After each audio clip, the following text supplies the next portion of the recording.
Today's episode is brought to you by BetOnline.net. BetOnline has you covered this season with more props, odds, and lines than ever before. BetOnline, where the game starts. What a win from the New Jersey Devils. The Devils were able to come back from behind 3-0. They scored 5 unanswered goals. However, they didn't do this against a mediocre team. They did this against the best team in the NHL. What is going on with New Jersey? Are they starting to give you guys a new perspective? Or have they woken you up yet? Well, I think it's time for you guys to set your alarms because I think the Devils' offense is a real deal. We have a lot to discuss in this episode. Buckle up. You're Locked On Devils, your daily podcast on the New Jersey Devils. Part of the Locked On Podcast Network, your team every day. Hi, this is Bryce Salvador, and you're Locked On Devils with Trey Matthews. Scores! Oh, Stevens stepped up, nailed it. Brodor's got the puck. What a shot. The Devils win the Stanley Cup. Alrighty now, what is up, New Jersey? Welcome back to Locked On Devils podcast here on the Locked On Network. I'm your host, Kyle Chalky, play-by-play announcer, and also Devils writer for Pucks and Pitchforks, Trey Matthews. And I know the MLB is suspended currently. However, just bear with me. Look at some of these scores around the NHL because they looked like MLB scores because the Toronto Maple Leafs beat the Seattle Kraken 6-4.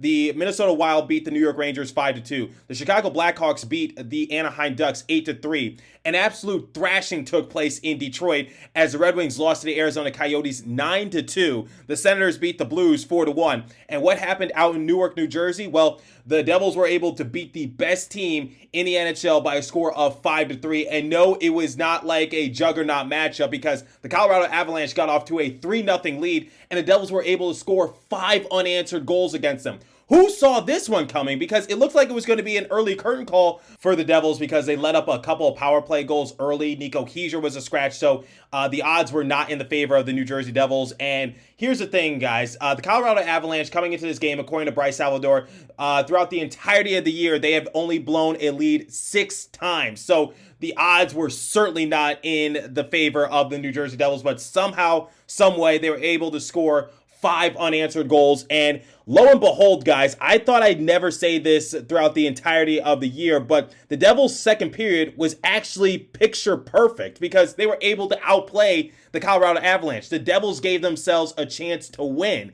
And here's what happened. So early on in the game, the Devils had a lot of grade A opportunities. So I tweeted this out. So if you look back on the game, and by the way, do not drive after you play this game, but take a shot for every grade A chance the New Jersey Devils had. And like I said, please do not drive after you play this game because there were so many grade A chances for the New Jersey Devils. I saw Jack Hughes have an opportunity. I saw Sharon Govich have an opportunity. I saw Tatar have an opportunity. I saw a whole lot of players, just get handcuffed by Darcy Kemper. By the way, I've talked about Kemper on this show before, I believe a few weeks ago, saying that it could be possible that he could make his way to Newark, New Jersey if the Devils were able to find a way to get him to join our organization, but that's a discussion for another time. But overall, this game for the New Jersey Devils, this is how you win a game. This is how you give yourself a chance to win. This is how you not give up. Because the thing about this game, guys, just watching it live and just basically seeing all the chances the New Jersey Devils had, I was just like to myself, okay, look, I know they're down early, and call me crazy, call me delusional,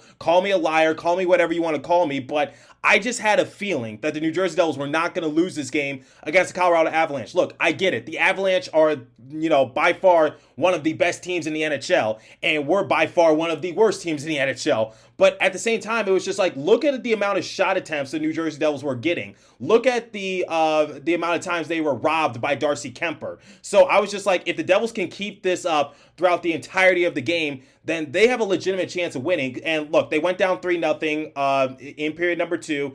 They gave up 2 power play goals in period number 1, and then they gave up the first goal of period number 2. They were down 3-0, but the Devils, like I said, they made the second period their period, and they were able to answer back quickly. Tatar, Bastian, Smith, Severson, some unlikely heroes for the New Jersey Devils because we've been talking about Severson possibly being traded. We've been talking about Ty Smith being a healthy scratch in a recent game. He scored in the last game against the St. Louis Blues, and he scores again this time around. And then we talk about Nathan Bastian, how, overall we know the physical aspect that he brings to our organization, but the fact that he was able to score a goal, and it was a power play goal, and it was off a beautiful assist from Jack Hughes, that speaks wonders. And speaking of which, talk about Jesper Bratt and Jack Hughes once again. Those two continue to just be on the same page. Those two just continue to rack up the points because in this game, Bratt had 3 assists. Hughes had 2 assists. But the fact of the matter is they could have had way more points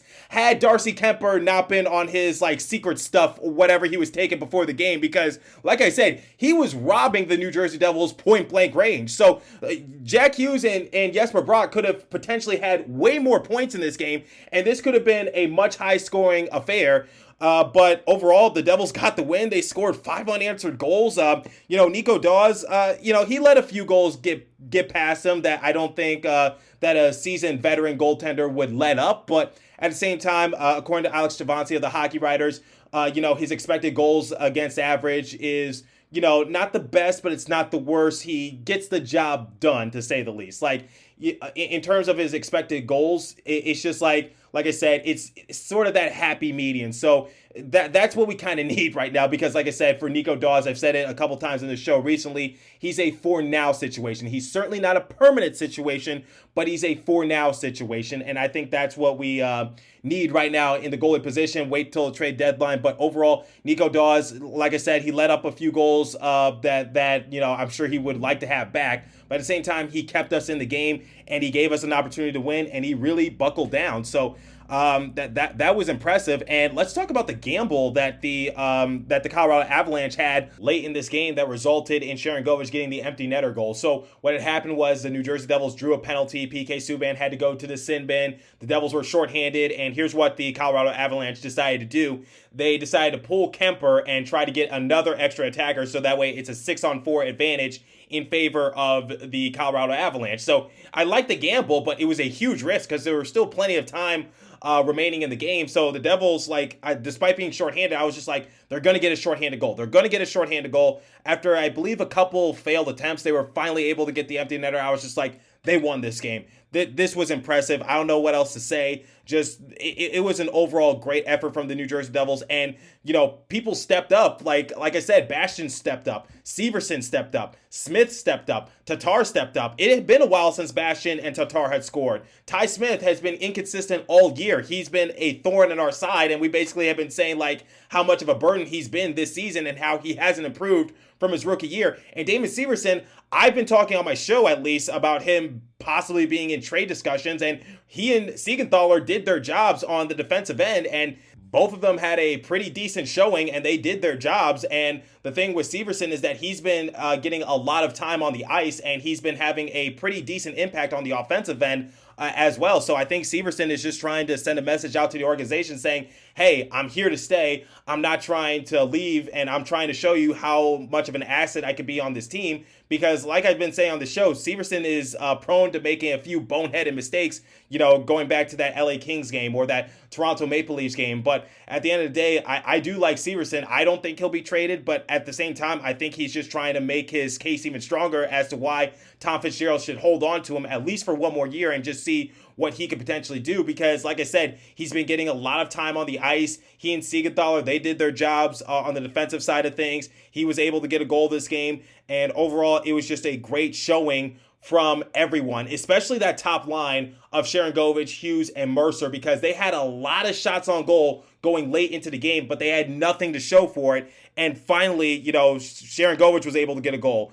Hughes was able to get a couple assists. And then, you got Jesper Bratt also commanding the second line, especially with the absence of Nico Hischier and Zacha being moved over to the center position. You got Bratt and Zacha working together to get Severson a goal. And like I said, guys, this was just a great showing from the New Jersey Devils, and I just loved this overall game. This is by far one of their best games of the year because just think of the narrative. We're missing our captain. We're heavy underdogs. We're going up against the best team in the NHL, or one of the best teams, depending on how you look at it. And like I said, no one is really talking about the amount of offense that we bring night in and night out because, like I told you guys, the Colorado Avalanche, this is not an easy team to beat. They do not blow leads like this. I told you prior to this game, they have only blown a lead 6 times throughout the entirety of the season, and they're also known for making comebacks because I believe prior to this game, they are tops in the league. I believe they sit at either 18 or 19 for most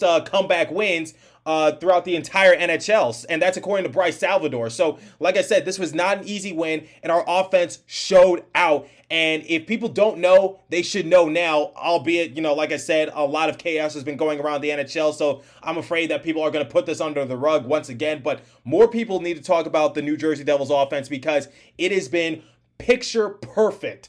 Almost picture perfect. I'm getting a little ahead of myself since the All-Star break. And Jack Hughes, Jesper Bratt, Nico Hischier, all of the guys that we needed to step up are stepping up right now. And it's just the biggest what if. What if everyone was healthy? What if COVID wasn't really a thing for the New Jersey Devils this season? What if just our goaltending was somewhat decent right now? What position would we be in terms of the standings? Would we still be in the hunt for the wild card spot? It just plays with my mind a little bit because I'm just like, the New Jersey Devils have had so much potential, yet somehow, some way, we still get swept under the rug. So more people just need to talk about the Devils and their overall offensive firepower. We'll talk more about that momentarily, but first, it is time for the first live read this morning, and it comes from a new sponsor, Athletic Greens Podcast Brief. So they have a product that I use pretty much every day. I started taking Athletic Greens because I just wanted some more health in my body. I just wanted my body to be happy, healthy, and just get me through the day, whether I'm working out, whether I'm in class, whether I'm doing this podcast show. I just need something to get me through the day and just give my body the health and strength it needs. So what is this stuff? Well, with one delicious scoop of Athletic Greens,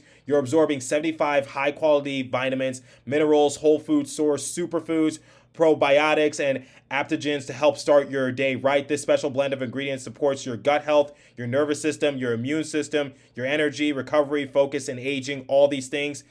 So like I said, the reason I take it is just because I just need something to get me through the day. Want my body to just be healthy, happy, and just be strong because my body is a temple and I got to treat it like one. So the thing about it is it's a healthy, friendly lifestyle, whether you eat keto, paleo, vegan, dairy-free, or gluten-free, contains less than 1 gram of sugar, no GMOs, no nasty chemicals or artificial anything, while still tasting good, supports better sleep quality because sleep is big for me. I have trouble sleeping at night, and recovery supports mental clarity and alertness. It's one of the things that Athletic Greens does the best. It uses the best of the best products based on the latest science with constant product iterations and third-party testing. So the offer is, to make it easy, Athletic Greens is going to give you free 1-year supply of immune-supporting vitamin D and 5 free travel packs with your first purchase. All you have to do is visit athleticgreens.com/NHL Network. Again, that's athleticgreens.com/NHL Network to take ownership over your health and pick up the ultimate daily nutritional insurance. So right now, it's time to reclaim your health and arm your immune system with convenient daily nutrients, especially heading into the flu and cold season. It's just 1 scoop in a cup of water every day. That's it. No need for a million different pills and supplements to look out for your health. So once again, try Athletic Greens. It is good, and it is good for you, and your body is definitely going to thank you. So, like I said before the break, I want more people to be talking about the overall offensive impact that the New Jersey Devils have been having in their last few games, because the scoring is there, guys. The goaltending just exonerates it at times, and not all that is on Nico Daws because he's biting off more than he could chew. He's just treading on water. We've been relying on him night in and night out because we really cannot go to John Gillies. We don't really have any options behind Nico Daws, which is why I am hoping and praying that Tom Fitzgerald is able to put something together come the trade deadline to get us a decent goalie. But do not let that overshadow the fact that the Devils have been one of the best offensive teams in the NHL, because just look at what we've been able to do our last few games, after the All-Star break, because we beat the St. Louis Blues 3-2, okay? Not the highest scoring of games, but if we go back just a few days, we go to the Canucks game in which we were able to beat them 7-2. So, like I said, our offense is there. Then against the Chicago Blackhawks, we lost 8-5. Look, I get it. I said this in my post-game recap episode, was that giving up 8 goals was not good, but at the same time, the Devils were able to score 5 times. So, look at something like that. That's still a lot of goals for a team. The Devils beat the Pittsburgh Penguins 6-1, and then they were able to go on a little bit of a hot streak. So the thing is like the Devils are just wildly inconsistent just due to their goaltending, because I just feel as though we would be a much better team if we had decent goaltending. I get it, it's a no-duh kind of thing, but I'm just stating the facts, because the Devils could be so much better if they have decent goaltending, because I feel like the defense is starting to pick it up a little bit more, especially with Dougie Hamilton returning, because they said this in the broadcast, and this is something I've been preaching on my show. Dougie Hamilton puts us in better positions to win because he is not afraid to shoot the puck, and it's either going to go in the back of the net and he's going to be credited with the goal, or it's going to redirect off someone and he's going to be credited with the assist. So the thing about Dougie Hamilton, he plays both ends really well, and he's just able to just put us in a much better position to win. He got an OT goal in our last game against the St. Louis Blues, so just putting that out there, Dougie Hamilton has scored a lot of OT game-winning goals in his career, and without him, we don't win that game against the St. Louis Blues. I get it, once again, no Doug kind of thing, but I'm just stating the facts. So Dougie Hamilton puts us in a better position to win, and he makes our defense that much better. We know what Ryan Graves brings to the table, and Ryan Graves was close to scoring, I believe, a couple times in this game, and I know he was searching for that goal against his former team. Nonetheless, wasn't able to get it this time around, but he'll have another opportunity. But overall, it's just like, when we're looking at the defensive side of things, I think aside from Gearston and also Ty Smith, I think you could say that the defense that we have has been somewhat consistent at times. You could say Dougie Hamilton has been consistent. You could say Ryan Graves has been consistent. You could say Jonas Siegenthaler has been consistent. You could say Damon Severson definitely has his moments. And you could say that PK Subban has improved year after year of being with the Devils organization. Albeit it's nothing impressive, but still, PK Subban is starting to get, a little more comfortable with the organization. But the only issue we have is goaltending. But like I said, it wasn't really an issue this time around. Yes, the Devils were down 3-0, but it's not how you start, it's how you finish. And like I said, guys, the Colorado Avalanche are notoriously known for not giving up big leads like that. And I bet they're kicking themselves for that. And fun fact, this is the first time that the Avalanche have blown a 3-goal lead this season, and it came at the hands of the New Jersey Devils. Who would have thought? So that's very interesting. And like I said, according to Bryce Salvador, and I tweeted this out as soon as he said it, so I believe this is still correct. The Avs have only blown 6 leads this season, and they have 19 comeback victories, whereas the Devils, according to Alex Chavancy, have blown like 18 games, and most of that is at the hands of goaltending. So, as in the Devils were leading, and then they lost the lead and ended up losing the game. So, a tale of two different teams, and the Devils were able to come away with the upset victory, and I am so happy about that. And when looking at Thomas Tatar and when looking at Nathan Bastian, this is the first time that both of them have scored a goal in a little over a month, so it's finally glad to see them back into the scoring column. And then as for Ty Smith, after being benched and being a healthy scratch, Smith has been able to answer back by scoring a goal in 2 straight games. So hopefully he can keep up this momentum. Hopefully Hughes can guide him. Hopefully Brock can guide him. Whoever's out there with him, hopefully that they can, just get him into the right place of mind in terms of his overall production, because I haven't given up on Ty Smith. He's still relatively young, but at the same time, it's just like I did expect more, but we're not going to get into that. He was able to score this game, so I got to give credit when credit is due.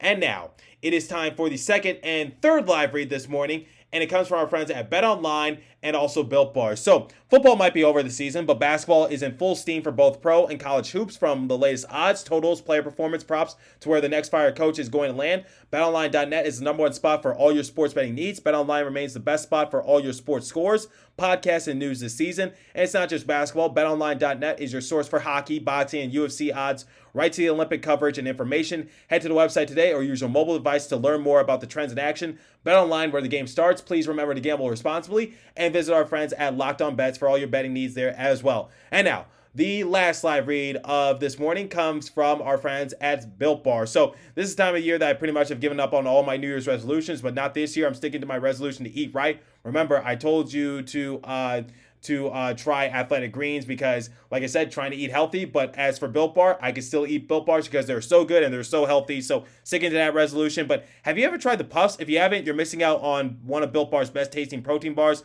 Puffs are the first ever protein infused marshmallow. They're fluffy, they're marshmallowy, they're not just a protein bar, they're a treat, and they're covered in 100% real chocolate. All Built Bars are covered in 100% real chocolate. Yes, Puffs included. 100% real chocolate. Now, here's the thing. They are low in calorie, high in protein. Replace your candy bars with these because they are better. A typical candy bar can be anywhere from 200 to 300 calories. Most Built Bars contain 130 calories, 4 grams of sugar, 4 net carbs, and 17 grams of protein. And they have so many delicious flavors from mint brownie, coconut almond, and new this month, white chocolate, cookies and cream. They are all delicious, and new flavors are coming out all the time. If you think a flavor might be good, they'll make it, and it'll be delicious, and it'll be good for you. So the offer is go to Built.com, use promo code LOCKED15 for 15% off your order. Again, use promo code LOCKED15 for 15% off at Built.com. Built Bars, they are so good, and if you think that a flavor is delicious, they'll make it. I don't know how they do it, but it always comes out delicious. So let's look at the overall final stats, and then I'm going to give you guys my final opinions, and I'll give the Devils a letter grade. So, shots on goal differential, 43-26 in favor of the New Jersey Devils. This doesn't come as a surprise because, like I told you guys, Darcy Kemper was just on one early in the game. I saw the New Jersey Devils just get a lot of grade A chances from Dougie Hamilton, Ryan Graves, Jack Hughes, Jesper Bratt. By the way, back it up a little bit. Jesper Bratt and Jack Hughes, amazing. Jack Hughes is just a wizard with the puck. I'm just like, if he scored that goal, or if he scored it in this circumstance, the Rock was going to go crazy. It was just mesmerizing just watching Jack Hughes handle the puck. And, you know, he's sort of like Steph Curry on our team. Like, he just does wonders with the puck. And, you know, when you just see him, like, slipping and sliding, dancing amongst them, just being a wizard with it, and just making all these sorts of young kid moves and just coming out successful with them, it's just like, man, this kid has so much potential. And what could have happened had he played a full 82-game season? Well, here's what his projected stats will look like. 38 goals, 58 assists, 42 primary assists, 53 5-on-5 points, 268 shots on goal, 22 penalties drawn, 0 taken. So that's what Jack Hughes' numbers would look like if he were to play a full 82-game season. But I'm excited to see what this kid could do next year. We still have a couple months remaining in the season, so we still got some time to see him. But I'm just looking forward to the future for the New Jersey Devils, because if this game has shown anything, if post-All-Star break has woken anyone up, it's that the New Jersey Devils, they are going to be a legitimate offensive threat come next year. I am speaking it into existence. Do I think they'll be a powerhouse team? Absolutely, definitely, probably not. So I'm not jumping to that conclusion, but I'm just saying you should really respect their offense, and this is a team that you cannot sleep on because we will try to outscore you. So face-off percentage, 52% to 48% in favor of the Devils. Power plays, the Devils were 2 for 4 in their power plays. The Avalanche were 2 for 4. So the Devils gave up a couple power play goals early, and it looked like it was going to be an early curtain call for them. But, and, you know, I even tweeted out saying, is it time to start the fire Mark Recchi tweets again? But no, that was mostly just a joke. So hits 17-9 in favor of the Devils. Blocks 14-9 in favor of the Devils. Giveaways, both teams had 11 giveaways.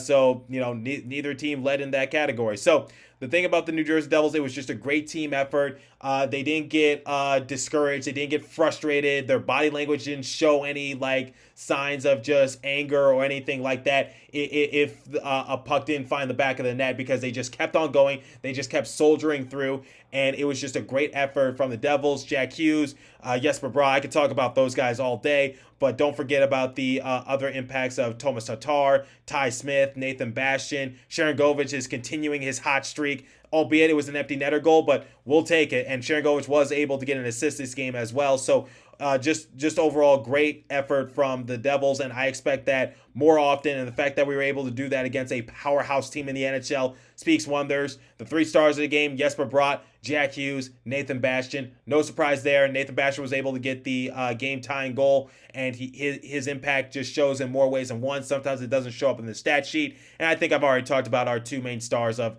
the game. So Nico Dawes, once again, decent outing, and he's not a lead or anything, but he gets the job done, and that's all we need right now. So if I had to rate this game for the New Jersey Devils, I would give it an A. However, they did give up 3 goals in a period and a half. So I can't give them an A, but I can give them a B+.